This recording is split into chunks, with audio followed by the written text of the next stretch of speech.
This video is brought to you by patreon.com/worsttake. Get access to exclusive live streams and Discord servers, on-screen shoutouts, and early access to some videos when you join now. Help make sure that we can continue to make content like this by supporting the Patreon. Links are in the description down below.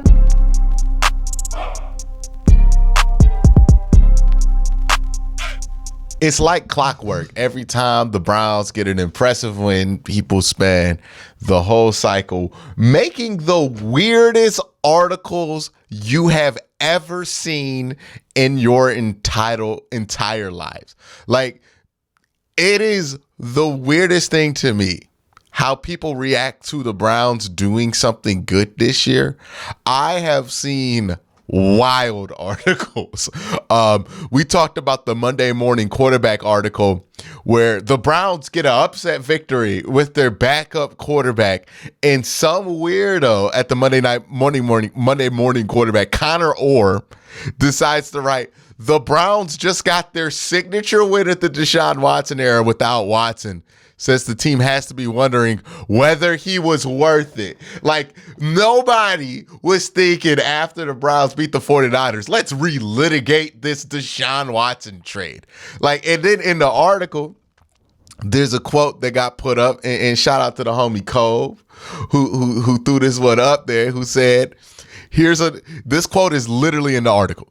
"Here's another question. How much fun would this team be to root for with Baker Mayfield under center? The version we're seeing with Tampa Bay, not the one with the shoulder injury that Cleveland forced out of town." We forget he quit right before the last game of the season. We always forget some convenient details with Baker Mayfield.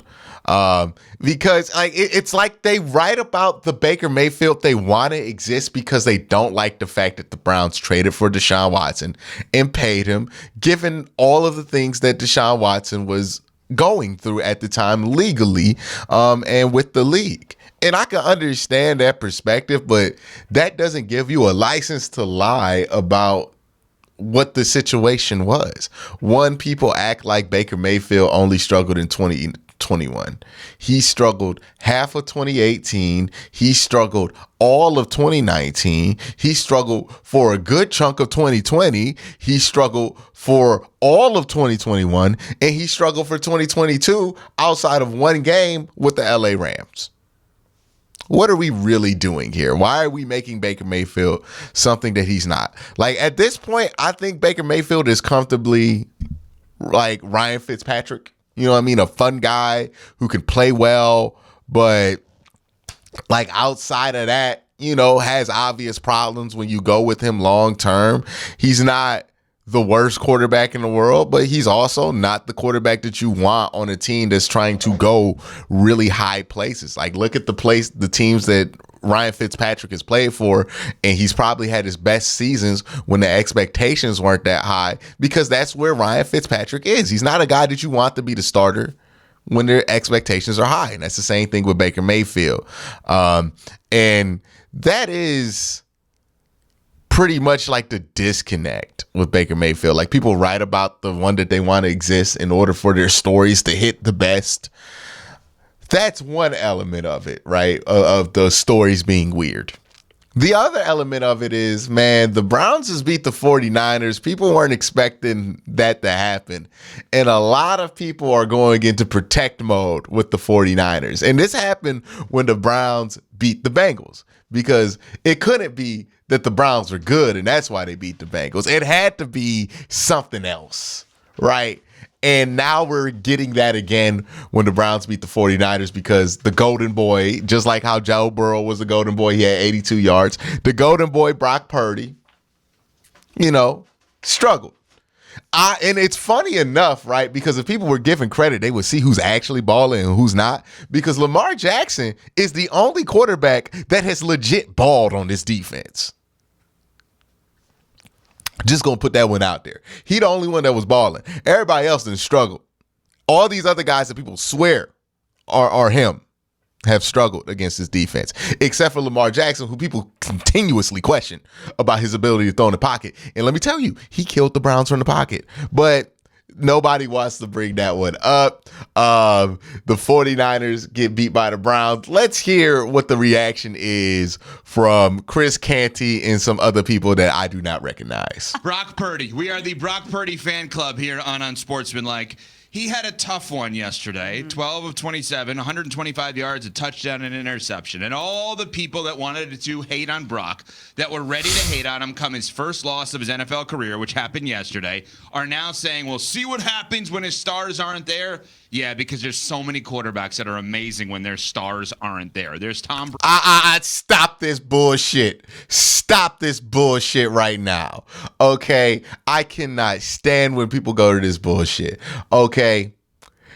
It's one thing if we are talking about PJ Walker playing without his stars. It is one thing if we're even talking about Baker Mayfield or Kirk Cousins or Dak Prescott. But you know what all those guys have in common? We have all made the determination that they are not elite quarterbacks. We are not trying to argue that they're in the MVP conversation. We're not trying to argue that they belong in this upper echelon tier with quarterbacks. And people get this all the time. They do this all the time with quarterbacks that they like. And you'll hear me point it out all the time. They will give every excuse in the world to a quarterback that they like. But all of a sudden, they know what those standards are when it's a quarterback that they don't like as much, right? And Brock Purdy is getting all this leeway. Oh, he didn't have Debo. He didn't have Christian McCaffrey. Okay, then don't bring him up in the MVP conversation. If you don't think he's good enough to be out there without his best weapons, then don't have him in the MVP conversation. Why do we have to have this guy occupy so many different spaces at once? And it drives me crazy because it's like, on one hand, you don't think Brock Purdy is good enough to withstand losing guys like Debo, like Christian McCaffrey. On some level, you're saying he needs that support. But on the other hand, you're telling me he's an MVP candidate. And if he's an MVP candidate, he's somebody who should be able to live without that support. We're not going to give Josh Allen no slack if Stephon Diggs ain't out there. Or maybe people will, right? People are always going to be sycophantic to quarterbacks. But Josh Allen doesn't deserve slack if he goes out there and plays bad. We don't give Pat Mahomes slack because his wide receivers stink, or we shouldn't, because those are MVP level quarterbacks. I have a saying here with the Browns, if you want me to be fair about it. If Deshaun's out there, I'm not crying about Nick Chubb not being out there because Deshaun should be enough. That's what he's paid to be. Brock Purdy not paid as much, but y'all telling me he's an MVP candidate in his second year in the NFL. I think that's a little early. You know what I mean? But y'all telling me he's an MVP candidate. So why does it matter that Christian McCaffrey isn't there? Why does it matter that Debo wasn't? Shouldn't he be able to play his game without him? Right? Isn't that what Tom Brady does? Stop that bullshit. That's cope. A couple of Patrick Mahomes, but sure, Brock Purdy confirmed is not one of the greatest quarterbacks who. Okay, let's go back and listen to that. Sure, Brock Purdy. Let's go back. There's Tom Brady, Peyton Manning, and a couple of Patrick Mahomes. But sure, Brock Purdy confirmed is not one of the greatest quarterbacks who ever played the game. There's a difference between us rooting for this guy and the story and the MVP candidacy, and then making the claim he's one of the best ever, which we've never done. We said situation. Stop it. That's dishonest. That's dishonest when people say that. I like Brock. I think Brock's a really good quarterback. I think he's going to be good in the future. But don't act like, oh, you are only using Brady in the same sentence with him because he was a late round pick. Stop that bullshit. That's not what y'all was doing. Y'all know what y'all was doing.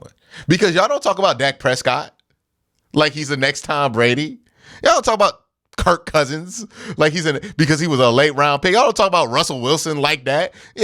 You are specifically talking about Brock Purdy and comparing him in his early career to Tom Brady because you are saying and implying that you think he's the next Tom Brady. Now, I think there's a difference between saying somebody is the next version of somebody or a young version of somebody than saying they are the fully completed version of that person. So I don't think that he thinks that he's fully Tom Brady, but he's closer to that argument than he wants to admit here. Because if Brock Purdy had a game-winning drive, they make that field goal. I bet he's saying shit like, it felt like Tom when he had the ball at 1 minute. Like if Moody makes that field goal, this brother is gonna be on here talk about it felt like Tom when he came down there, and that's some Tom stuff, right? He's gonna be real heavy with the Tom stuff because that's what the Brock Purdy people have been like. Not San Francisco fans specific. I'm talking about the non-affiliated Brock Purdy people. This is what they've been like. They've been comparing everything he does to Tom Brady. So do not sit here and try to tell me that you're just comparing draft position when you're talking about him. Because PJ Walker won that game, he undrafted. Is he like Tom Brady? No!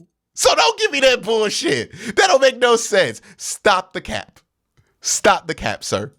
We see through it. Additionally, late round draft pick, outperforming his contract early on. Stop reminds bullshitting. us of the Brady situation in New Right, England, stop not the player, the bullshitting. situation. Is he now out of the MVP conversation? Is this what's happening now? We're removing him? I'm not ready to remove him. Are you guys ready to remove him altogether? No, he didn't have his best day, but he threw his first interception of the season. It's week 6. He almost completed the comeback. We just heard the call right there. They were in position. Here's what I don't get to. Y'all talking about if is he in the MVP conversation. You just spent the whole first minute of this video telling me why he can't hold up if Debo and all that, and how we shouldn't even expect that. And we're not comparing him to Pat Mahomes or Tom Brady. We're just saying he's also an MVP candidate like those guys are when they're in the league. What are you telling me? What are you telling me? He shouldn't be criticized because he lost the game? And that we're not saying these things that we're kind of implying that we're saying? But on the other hand, he should definitely be in the MVP race? Even though we just admitted that we don't think he's anywhere near Pat Mahomes. Like, you just admitted, you're like, he's not even close to Pat Mahomes. And there are guys in this league that you can make the argument that people feel like are close. Tua right now playing at a high level. Justin Herbert playing at a high level. Pat Mahomes, not his best season, but Pat Mahomes is still playing at a high level. But you trying to fit Brock Purdy into that conversation while also saying that he doesn't belong in that conversation when it's convenient. What are we doing here? This is what I like Brock Purdy. I love his story. I think he's a really good player. But when people do stuff like this nationally for anybody, it makes it easy to dislike them. Like, you ever wonder why Baker Mayfield was so disliked in 2019 and 2020? It's because of stuff like this. People nationally were going all the way with Baker after he had a couple of good games in his rookie year. And I'm not saying this is the same situation at all. Brock Purdy is much better than Baker Mayfield ever was. I'll put that one out there. But it's similar, right? They did the same thing with Trevor Lawrence. People don't like Trevor Lawrence now that might have liked him a year ago because people wanted to put Trevor Lawrence in the conversation with Pat Mahomes off the strength of like 12 good games.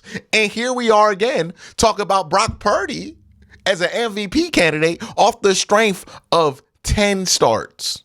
People calling me, telling me that he should be elite off the strength of 10. Whatever happened to waiting? Whatever happened to waiting? Like, are we this impatient? It's crazy. To win the game. And even though it wasn't his best performance, if that kick goes through the uprights, we're having a different conversation about Brock Purdy this morning. No, we probably are. I guess I'm in wait and see mode. I'm not going to take him out of the MVP conversation, but I do think this raises an eyebrow because this is one of the things I wanted to see. You know, for Brock Purdy's first 10 regular season starts, everything has been ideal for him. He's had one of the best playmakers in the backfield with him and Christian McCaffrey. He's had Debo Samuel. He's had Trent Williams. He's had George Kittle. He's had Brandon Ayuk. He's had a lot of things going in his favor, not to mention the best scoring defense in the entire NFL. So I guess my thing was, what happens when Brock Purdy has to win a football game for the 49ers? When you're down Debo, when you're down McCaffrey, what happens when Trent Williams is banged up? Can Brock Purdy make the requisite plays to position his team to win the game? And the answer to that question is yes, he can. We saw it yesterday. Thank you. It happened. Okay. Now I'm gonna adjust this screen real quick so y'all can see the stat line that they hyping up right now. My man went 12 of 27, 125 yards, a touchdown and an interception. 19 to 17. It was the score of that game. And yes, did he make a drive at the end of the game to put him in position? Of course. That was good. That was good by Brock Purdy. But the brother had 2 good drives in the game. That's why the score was that. If they look, here's the truth about how people get broken down in the media, especially quarterbacks. If people like you, they will let shit slide that they know that they should never let slide. Right? It's like anything. When people like you, stuff slides. Sometimes it's justified. Sometimes it comes back to bite you. Right? Because let's flip the script. Let's say that's Lamar Jackson's stat line. Let's say that's Deshaun Watson's stat line. Let's say that's Kirk Cousins' stat line. Let's say that's Dak Prescott's stat line. Are we going to be talking about it the same way? In a loss? Hell no. Okay? But all of a sudden you throw that stat line on Brock Purdy, on Josh Allen, on Justin Herbert, on Trevor Lawrence, and people bending over backwards to find a way to tell you that he played good in that game. People are making determinations, especially nationally, based on who they like and who they don't. They look at the stats. They make the determination, I like Brock Purdy. I'm going to find a way to defend him. So I'm going to ignore all that other stuff that tells me that he played a bad game. I'm going to find the angle to say he played well. Instead of just keeping it a buck or just looking at it fairly and being like, nah, he wasn't good. He wasn't good, man. They got so many extra possessions because the Browns offense is cheeks, especially when Deshaun's not out there, and he did nothing with it. How many 3-and-outs did Brock Purdy have? Is that MVP candidate quality? All them 3-and-outs that Brock Purdy had in the second half? Man had like 80 yards passing in 3 quarters of football, and you're telling me he did enough to beat a injured Browns team. But apparently he didn't. The excuses are crazy. Look, when Joe Burrow, all these guys that people like, that people have made the determination that we're going to make these our golden boys. Right? Like whenever you're playing against somebody like that, or whenever you see one of these guys obviously had a bad game. I remember I got so much flack for pointing this out when Joe Burrow played that dookie game on Monday Night Football, and Bengal fans were like, he gutted it out. He was tough. You're just hating. He watched next week. He's going to be great. And he played the worst game of his career the next week. People make these determinations about if a player played well based on if they like that player or not, especially at quarterback. If you like Brock Purdy, you're going to find a way to say that was a good game. I like Brock Purdy, but I'm not going to delude myself into thinking he played well. I wasn't in fear of Brock Purdy in that game at all. As a Browns fan, I never was afraid of Brock Purdy getting the football. Browns gave that ball up with 1:30 left. I had no fear in my heart. I was disappointed that they let him get that far. That's no disrespect to Brock, but Brock's just not there yet. He's 10 games into his career. How could he be there yet? Pat Mahomes has all the gifts in the world, and he wasn't there yet 10 years and 10 days into his 10 games into his career. How can Brock be? That's so unserious for people to assume otherwise. So, national media, just take the L, man. Just take the L, okay? Yeah, he wasn't ready for this. It was obvious. I'm an idiot in a chair, as people like to point out. And this idiot in the chair noticed that, hey, when he played Pittsburgh, he made some mistakes. They have a really good defensive line. When he played Philly early in that game, it seemed like he was real bothered by the pressure that defensive line was getting on them. I don't know, man. I feel like when he plays against elite defensive lines, it rushes his decision making and he gets into, more questionable lines of thought there as a quarterback. So, hey, he's young. You should expect that. But when you hype him up like this early 10 games into his career, you're going to build up an audience of people who just are like, yo, he's overrated. And then when we point that out, people are going to be fighting with us. And now you're going to build a genuine group of people who have a disdain for the topic of Brock Purdy. And the second he has a bad game, more people going to jump onto that hate wagon. You don't got to go all the way. If you think a player's playing well, just say, hey, I think they play good. You don't got to call him Tom Brady. You don't got to compare him to Hall of Famers. You don't got to go all the way. Because when you go all the way, you invite heavy criticism the opposite way. And for the Browns fans in the audience, y'all know this. Because what happened with DTR? People were talking about DTR as if he's the next Pat Mahomes in the Browns universe. People were like, he should replace Deshaun Watson during the preseason. All this crazy stuff.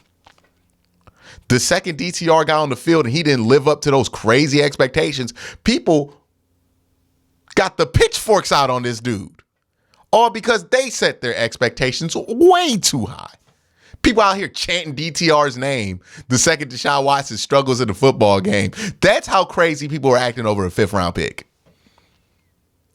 And then when that bubble burst, it burst violently, and people turned that violence and that anger on DTR. And with Brock Purdy, you're building a bubble. You're calling him an MVP candidate. You're comparing him constantly to Tom Brady. And at some point, for a young quarterback, that bubble's just going to naturally burst, and people are going to dump all kind of vitriol on him that he does not deserve because you put it there. It's people like y'all. It's your biggest supporters that end up being your downfall sometimes. And that's what I feel like is going on with guys like Brock Purdy and Trevor Lawrence, where it's like it's hard to root for them because the people who root for them are insane. And they make the most insane arguments. But that's my thoughts on this. Let me know what y'all think in the comment section down below. Y'all have a great day. Have a good one.